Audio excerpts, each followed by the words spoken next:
Good morning, everybody, and thanks so much for joining us today for the June edition of The Balanced Perspective. As usual, I'm your host, David Levinson, and we're joined on the line by Iain Power of Truffle Asset Management. Iain, thanks so much for joining us today. Just to check, you can hear me loud and clear? Morning, David, and good morning to everyone who's logged in. Iain, if you're wondering why I'm looking so incredibly smart today, we also welcome the attendees of our annual Treasurers Conference. So a couple of hundred more guests. So thanks everybody for joining us today. We have the Balanced Perspective with Iain for the next 15 minutes, and then we'll continue on with the rest of the agenda for the Treasurers Conference, which today is focused on responsible investing. Before we get into our first question with Iain, just to recap some of the global stories that have played out. When I went through my head over what's happened over the course of the last month, there are an incredible amount of stories. We had the saddening news of the political unrest in Gaza. Just about a month ago, there was the US gas pipeline ransomware story that played out. And then again, the saddening news of the COVID virus and the third wave rippling across the world, particularly in the likes of India. For those that dialed in a month ago, you'll recall Iain and I chatting to some extent about the big oil companies and how they need to transition into big energy companies. And the last three stories I told you were quite negative, but on a more positive note, there's been a lot of environmental action around the big oil companies. So the likes of ExxonMobil, for example, just last week, shareholders pressured the company into bringing on board two new non-executive directors with a strong focus on climate change and renewable energy. An exceptional story out of the Netherlands was Royal Dutch Shell having a legal case there to lower their emissions by 45% by 2030 off their 2019 baseline. And then even Chevron, a general laggard in the sector, have also felt shareholder pressure to lower their emissions as well. And I think that was their Scope 3 emissions. And then another story which is completely fascinating for me has actually been at Amazon. Obviously, Jeff Bezos is stepping away, but they've experienced their own shareholder pressure in terms of shareholders looking for them to disclose what happens to their plastic packaging downstream. So it's now about a company taking ownership of their product and the entire value chain, and this is specifically around plastic and how it ends up in the environment or the oceans. So quite an interesting standard has been set there across the Atlantic. So moving on to today's discussion, which is largely focused around inflation. I've then taken a bit of liberty to, at the back end of the call, to ask Iain a little bit more about what we've seen in SA equities, particularly over the course of the last week, which is quite fascinating. But Iain, back in May, we chatted a fair amount about the US Treasury yield and why it matters even to investors like ourselves here in South Africa. And the argument continues to rage about whether we'll see real inflation hit our wallets. And the Fed seem to be playing it down slightly, but there are certain commentators, I think for the likes of Larry Summers, saying that inflation is without a doubt imminent.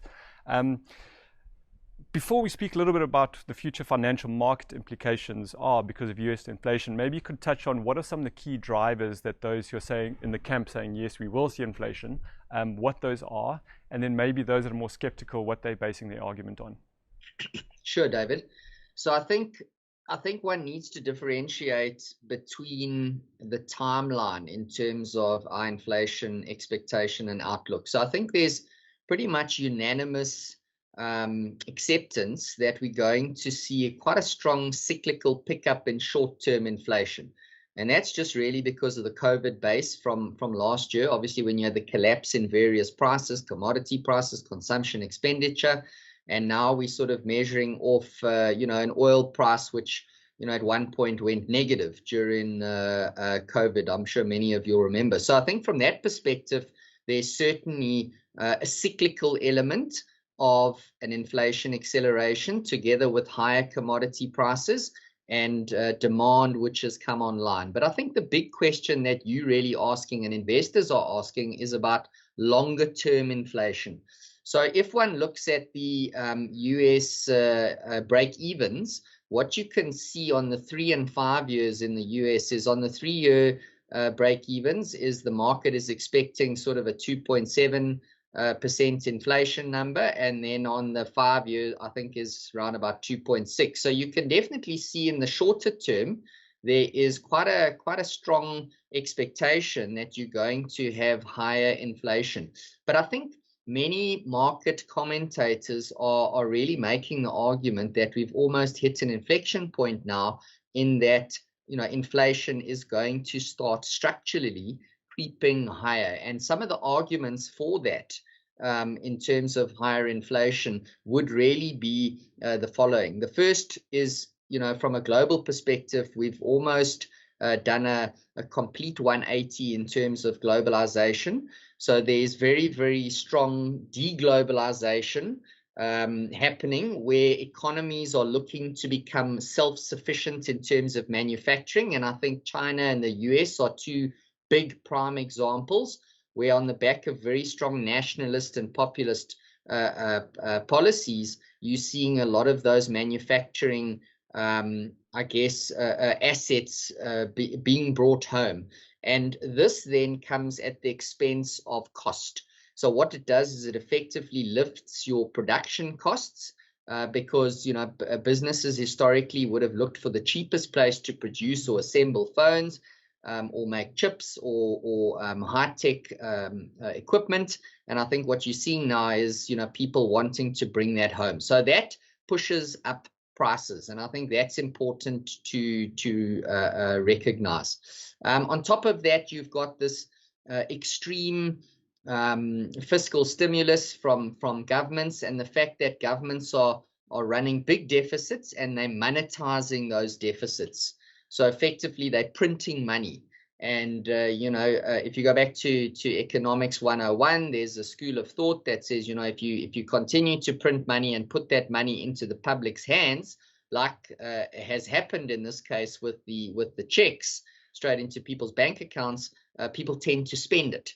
And that typically can be inflationary. And then I think the bigger longer term factor and driver, and I think this is also what Larry Summers was talking to, is the potential for real wages to start increasing. So I think what you're seeing is a significant amount of demand coming back online in terms of the global economies as we normalize post-COVID, and the amount of labor available for those jobs, or skilled labor, is relatively scarce.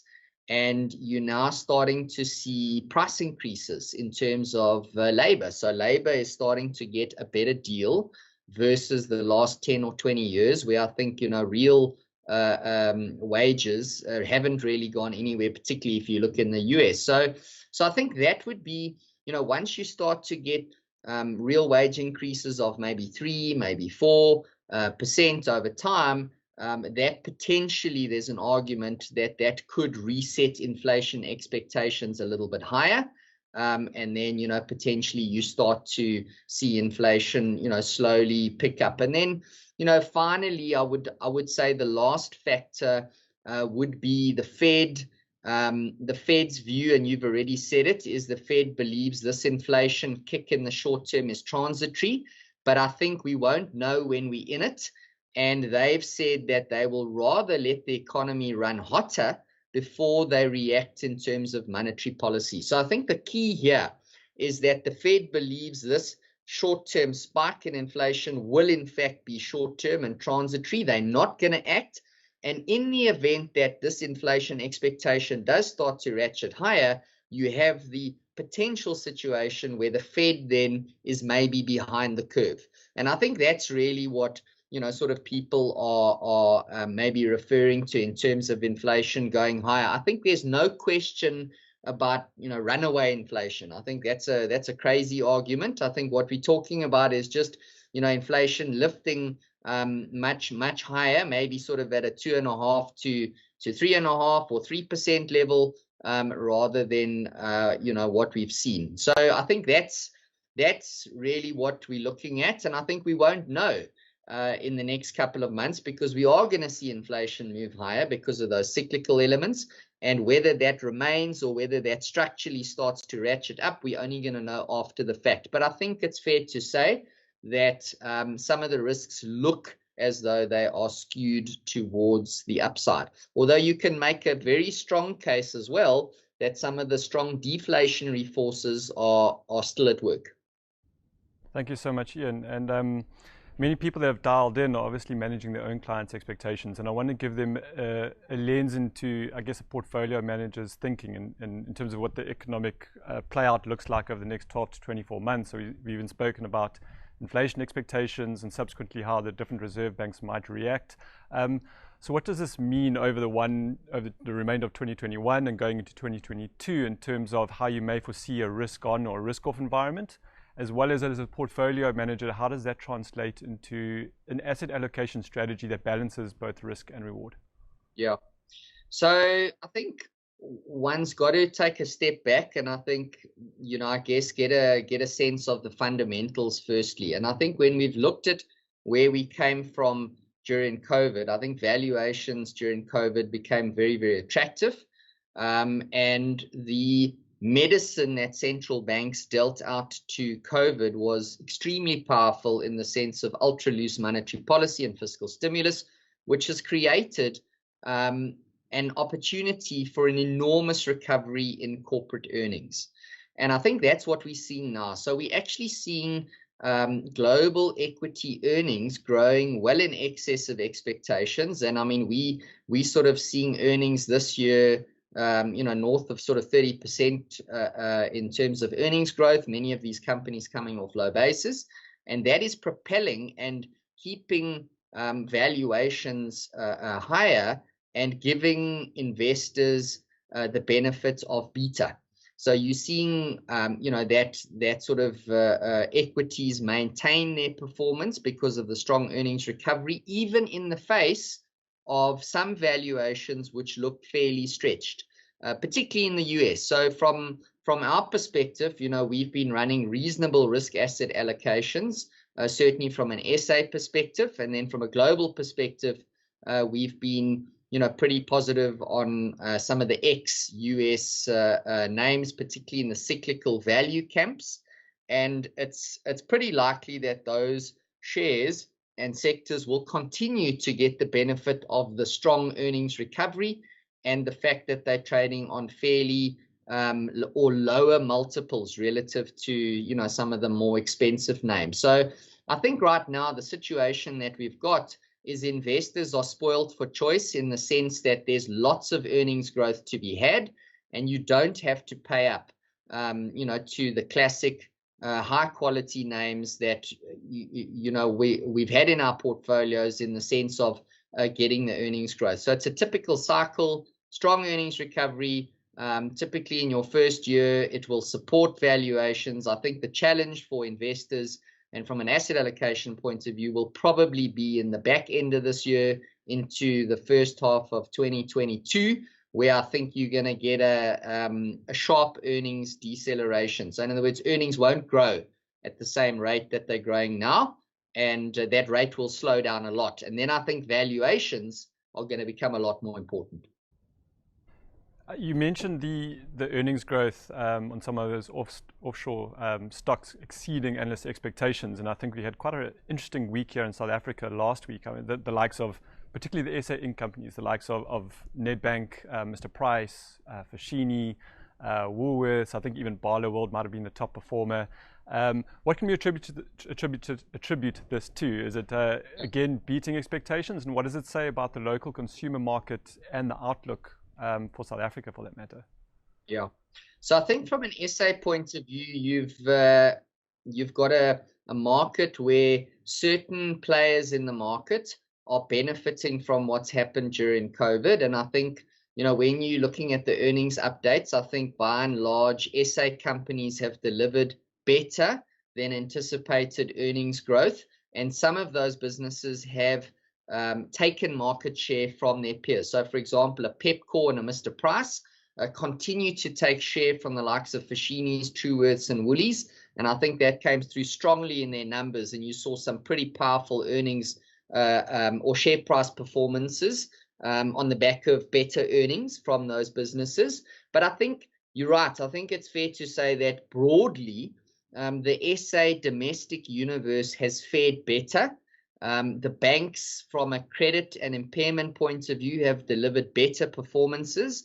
And I think broadly the industrial and some of the consumer businesses, barring some of those that I've mentioned that have been losing some share, have put in some good performances. And I think when investors have obviously recognized that some of those businesses were trading on cheap or lowish multiples, and then the benefit of the strong earnings growth, the low multiples, has seen decent share price outperformance.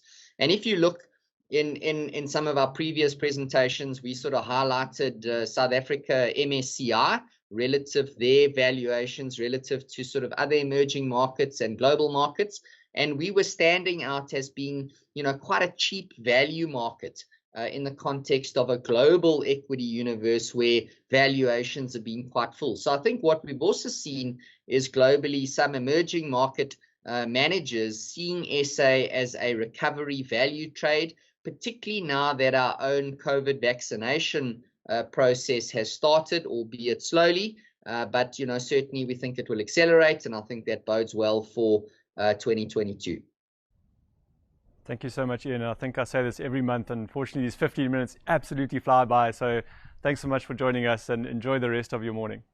Thanks, David, and good luck to everyone else. Thank you very much. And just to recap some of the key messages that are scribbled down as Iain was chatting away, there was obviously this trend around deglobalization and nationalistic behavior, and economies looking to become more self-sufficient, particularly in their own manufacturing, and that's leading to a price or cost pressure. Secondary, the post-COVID demand is coming back online, and the labor shortage that you're seeing in the US is again leading to real wage increases, and talks a little bit more to that inflationary argument. Iain and his team remain positive on non-US global cyclical stocks, and again SA continues to look relatively cheap based on its global peers. So from myself and those that have dialed in for the balance perspective, thank you very much for joining us today. And then the Treasurers Conference attendees, you'll be back with me in, I think we have a short 1-minute video, and we'll be back online. Thank you very much.